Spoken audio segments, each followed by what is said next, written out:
I am a proud board member of the Branford Historical Society, and we welcome you here today to this bicentennial celebration of Lafayette's visit to Branford.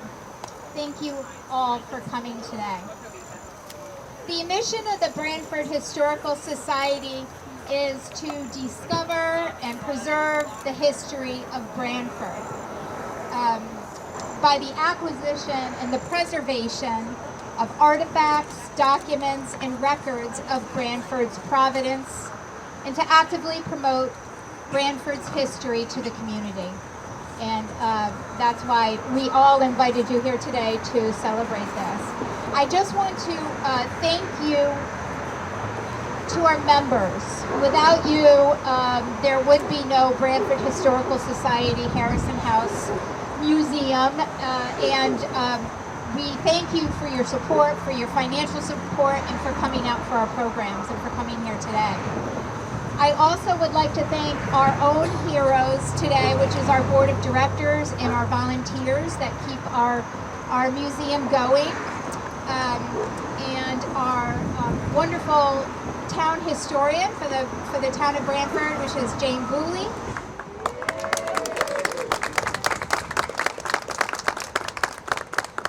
Some other special thank yous I would just like to make note of. This event would not be possible without the contributions of Foxfield Farm, and thank you to BCTV for coming, and thank you to the Pomeroy Foundation, who provided us with this Lafayette Trail marker that you will see when we unveil in just a short time. I would just like to encourage you all to become members if you haven't already. We will keep you updated with our activities and our events and just keep you in the loop. So I am going to just jump right now to a very nice letter that we received from the Pomeroy Foundation and from on behalf of the Lafayette Trail Marker dedication ceremony.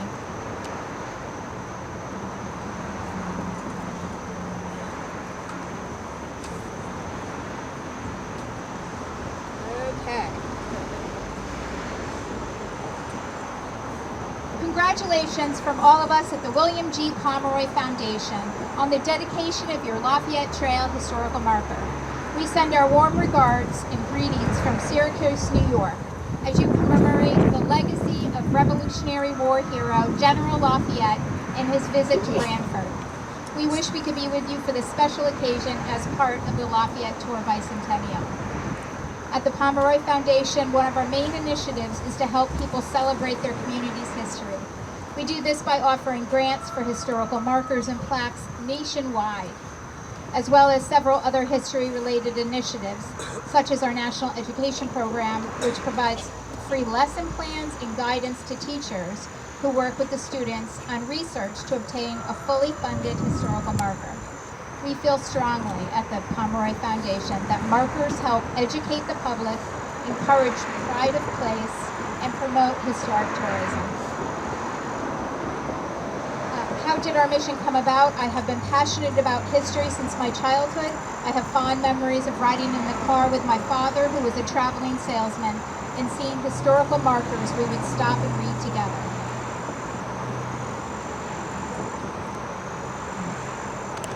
In 2005, I established the foundation and made funding markers a priority among our first initiatives. I had learned that New York State had stopped funding its marker program decades ago and had left it to communities to raise funds on their own. This was the impetus for our first marker grant program and later became the springboard for several more programs, including funding markers on the Lafayette Trail here today. The Bicentennial of the Farewell Tour is underway, and we have committed to funding up to 175 markers, now including one specifically recognizing the general service in the American Revolution in multiple states and Washington, D.C. As we celebrate Lafayette's visit to Connecticut, we are reminded that the history of the Farewell Tour touches countless sites across the country. We commend your efforts to bring greater attention to Lafayette's impact on American history and the enduring friendship between France and the United States. Thank you to the Lafayette Trail founder and president, Julian Pitcher, the Branford Historical Society, the Harrison House Museum and Barn, the Branford community, and all of those who were involved in this marker project. We know this marker will ensure the General's contributions to our nation's founding and will stand as an enduring testament for future generations. From all the dedicated staff and trustees at the Pomeroy Foundation, congratulations. Sincerely, Bill Pomeroy, founder and trustee, William G. Pomeroy Foundation. So we told them that we would read that, and we just want to thank them for their efforts. So I am going to now kick the program over to Jane Booley, who will tell us all about the history of this. Thank you. This is great. Thank you for coming. As you know, we're celebrating here today the 200th anniversary of Lafayette's tour to the United States. But more specifically, I want to talk a little bit about Branford as I make a few of my comments. Yesterday, East Haven had their unveiling of their marker, and it's the second time that Lafayette visited East Haven, and I'll mention that before. Lafayette was an ardent believer in the democratic ideals as a teenager in what was happening in the United States and our fight for freedom. He was an aristocrat, very wealthy, and had military training in sort of like our equivalent of the Foot Guard here in Connecticut. And when the war started here in the United States, against the wishes of his family, at the age of 17, he built his own boat, financed his own crew, and came to the United States to fight for us. At first, he was made a major general, which was sort of honorary, not really holding any teeth. And they were very skeptical of him. He was like 19 years old at this time. But he proved himself in battle and proved himself with his military expertise. And he eventually became, obviously, one of our heroes of the Revolutionary War and like a son to George Washington. It was halfway through the war, he went back to France, and he was a prime mover in negotiating France becoming our first ally and helping to finance the war that we gained our independence. Without France, and certainly without Marquis de Lafayette, we would not have gained that independence. When he went back to France, he had a son born, his first, whom he named George Washington Lafayette. He was revered by the people of this country for his heroism and his efforts on our behalf, and he was the most popular person in the late 1700s, early 1800s, second only to George Washington. After the war here, he went back to France, and most of you know what happened in France at that time. There were tumultuous years. He fled to Austria and was in prison. His wife's family were all executed as aristocrats, loyal to the king. But after the war, he was allowed, he came back to France, and he was one of the co-authors of the France Declaration of Independence and all other documents. I've been following the Lafayette Trail since it started. Julian Ascher was a teenager when he came to this country with President Macron to see our president, to emphasize the historic contributions and friendship between France and the United States. And he explains that he was so blown away by how much Lafayette stuff we have, and that we still talk about Lafayette. He says people in France don't even know who he is. We have dozens, if not hundreds, of towns, streets, schools, parks, people that were named for Lafayette in this country.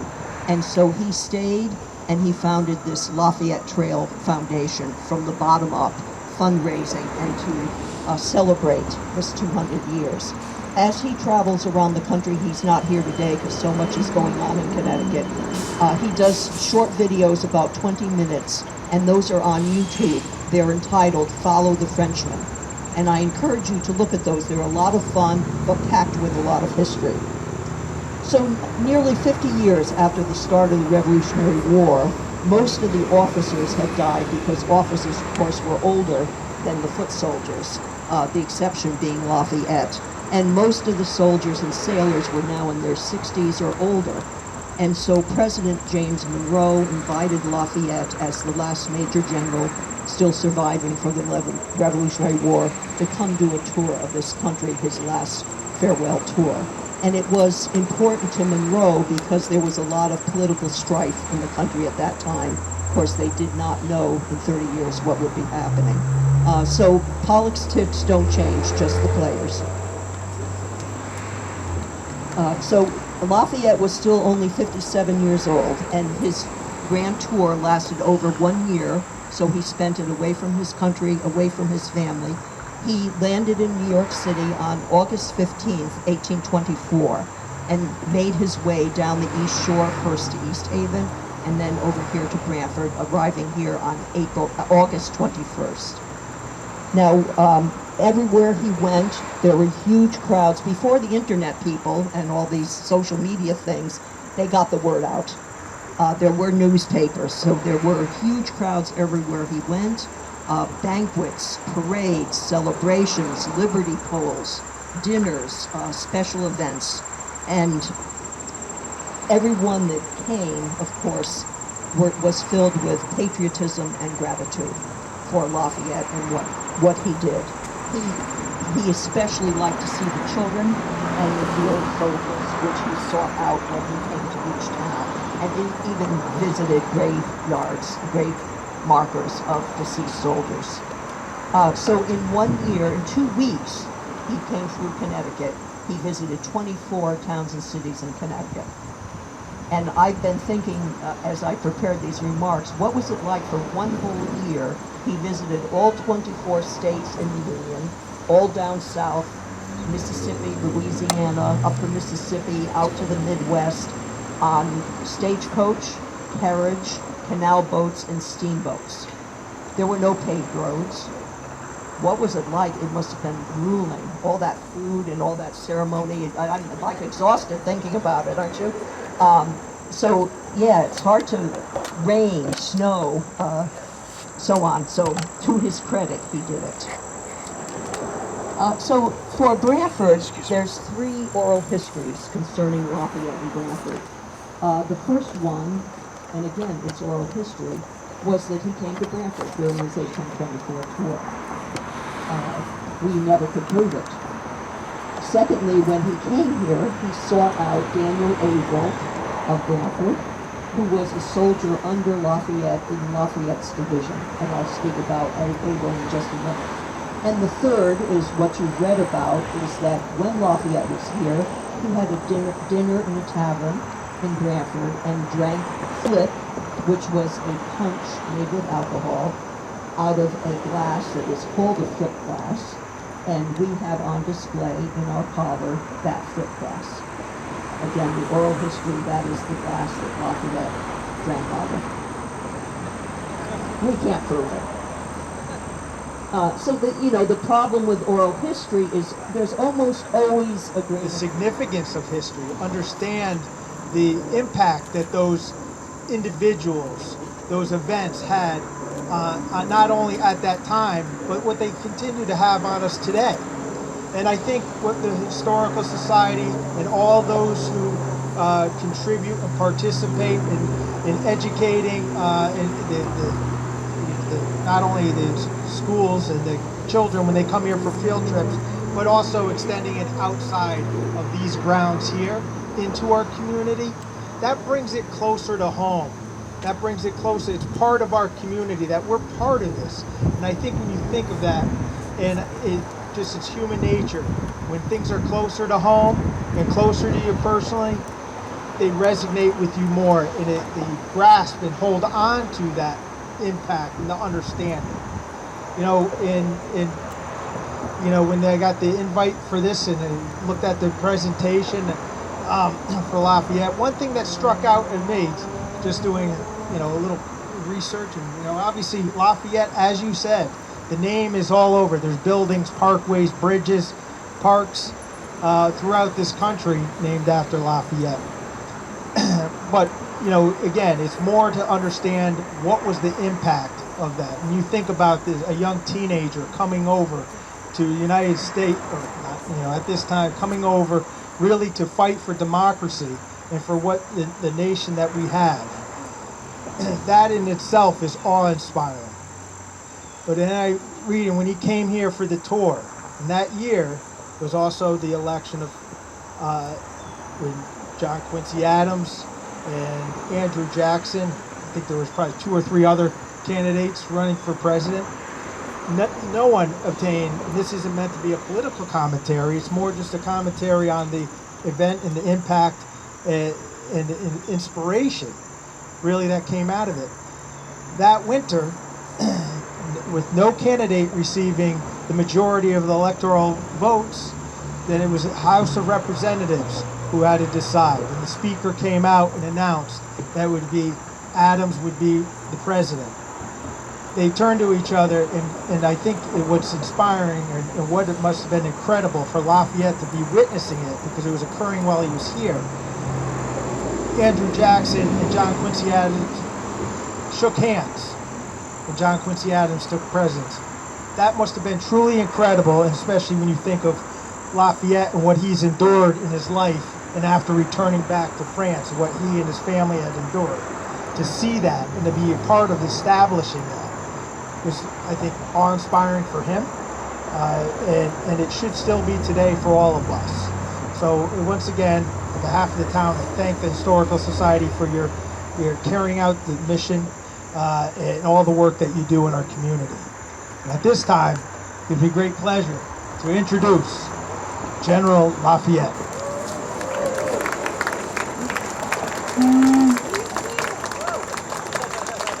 Thank you all for coming. Thank you to the Branford Historical Society. We raise a toast to General Lafayette for 200 years of this trailhead. Here. Here, here.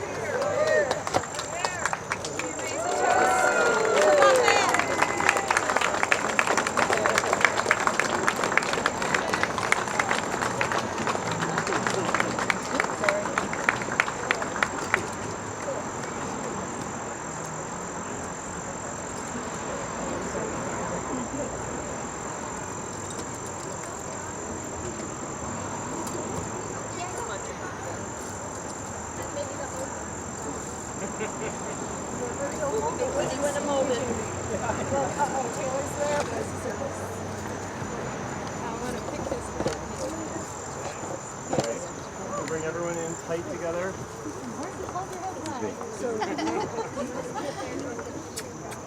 Alright, super picture, okay. Give a big look right here. 1, 2, 3. Okay? Okay, very good. Perfect. Thank you. Adrienne. She wasn't really here. So we're here today at the Nathaniel Harrison House Museum and Barn, and this is a property that we've been operating for several decades. We bought the property in 2016 and have since been operating it as a museum. And our Branford Historical Society operates it, and our goal is to preserve and sort of educate the public on the history of Branford.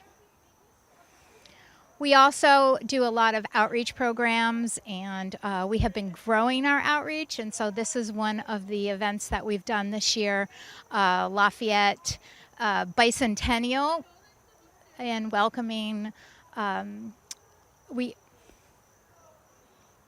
So we've been growing our education program, and this is one aspect of it.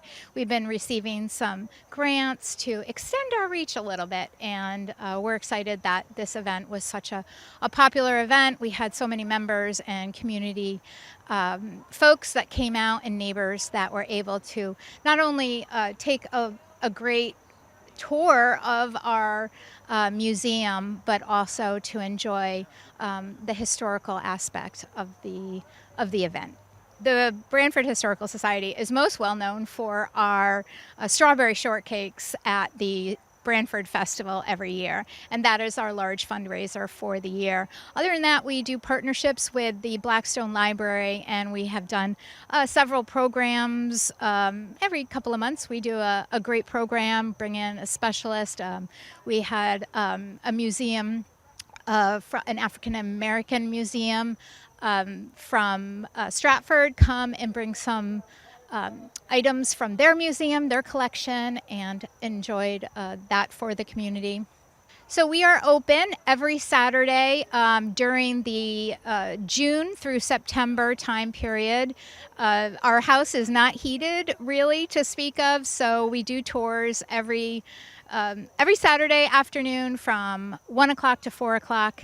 And if you want to come bring a tour through, bring a family through, we often get visits from people that have a history in town and want to learn more about their families and their backgrounds. Yeah, we always welcome volunteers to the Historical Society. We actually just had a big fundraising campaign. We replaced the roof on the Harrison House. It was time to get a new roof to protect our collection. So we had a big fundraiser and some other activities. If you want to be involved, we need tour guides all the time. We need folks to work on our garden alongside our Branford Garden Club, and board members. If you're interested in being a board member, that's also a great way to be involved. When President James Monroe invited Marquis de Lafayette to come to the United States for a final grand tour in 1824, he accepted the invitation. And it was a way for him to see his old soldiers and to see the people who revered him in this country that he was part of to gain our independence. So he landed in New York City on August 15th, 1824, and 6 days later on August 21st, he first stopped in East Haven and then came here to Branford. And we only just proved a couple months ago that he did come in Branford, even though that was our oral history. And it was proven not via Lafayette's Secretary's Journal or the New Haven newspapers, but a Westchester County newspaper. So we proved that he did indeed come here. Probably many big crowds, everyone in this country adored him. And the oral tradition is that he sought out Daniel Averill, who was a soldier that fought in his division throughout the war starting as a teenager, and probably also went to Center Cemetery where some of the soldiers were buried. And then he had dinner at the Towner Tavern, or also called the Halfway House, being halfway between New York City and Boston. And there had dinner. It was on what was called the Post Road, now East Main Street, across from the current St. Agnes Cemetery. And the tradition is that he had dinner there and shared a beverage, which was called a flip, in a vessel which was called a flip glass. And the Branford Historical Society has that flip glass on display. It's quite beautiful, donated by the Towner family. And we also have on display Daniel Averill's wooden fife. He was a fifer as a 17-year-old under Lafayette in the Revolutionary War. And just a third Revolutionary War artifact that we have, they're very hard to come by, is the wooden canteen of Samuel Baldwin of Branford, where he carved his initials, S period, B period, and then underneath carved the words, "Pray, send me home."